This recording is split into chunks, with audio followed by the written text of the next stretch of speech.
এখন থেকে শুক্রবার সহ সপ্তাহে 7 দিনই চলবে মেট্রো রেল। আর এমন খবরে উচ্ছ্বসিত নগরবাসী। মেট্রো রেল কর্তৃপক্ষ জানিয়েছেন আপাতত শুক্রবার করে 60টি ট্রিপ চলাচল করবে আর অন্যান্য দিন 198টি ট্রিপ চলাচল করবে। অল্প খরচে এটা চালু হচ্ছে, এটা শুনে আমরা নগরবাসী অনেক আনন্দিত।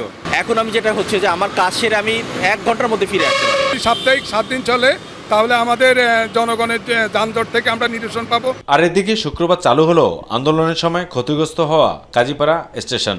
পলাতক শেখ হাসিনা ক্ষতিগ্রস্ত স্টেশন চালু করতে কোটি কোটি টাকা খরচের কথা শুনিয়েছিল দেশবাসীকে, কিন্তু মাত্র 20 লাখ টাকাতেই মেরামত হয়েছে কাজীপাড়া স্টেশনটি। আমরা আশা রাখি যে আমরা খুব আনন্দের সাথে এই শুক্রবার দিনটা, ছুটির দিনটাও পালন করতে পারবো। এটা অবশ্যই একটা বিশাল আনন্দের বিষয় এবং এটা আমি অনেক ভালোভাবে দেখতেছি। কাজীপাড়া স্টেশনটি চালু হলেও আপাতত মিরপুর 10 নম্বর স্টেশন বন্ধ থাকবে। দ্রুত সময়ের মধ্যে এই স্টেশনটি চালু করা হবে বলে জানান কর্তৃপক্ষ। চলতি মাসে এই মেট্রো রেল থেকে 20,67,351 টাকা আয় করা হয়েছে।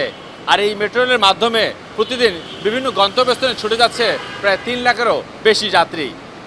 তবে এটি পুরোদমে চালু হলে এবং সপ্তাহে 7 দিন চলাচল করলে সাধারণ মানুষরা নির্বিঘ্নে যেমন চলাচল করতে পারবে, তেমন যানজটও দূরীকরণ হবে এই রাজধানী থেকে।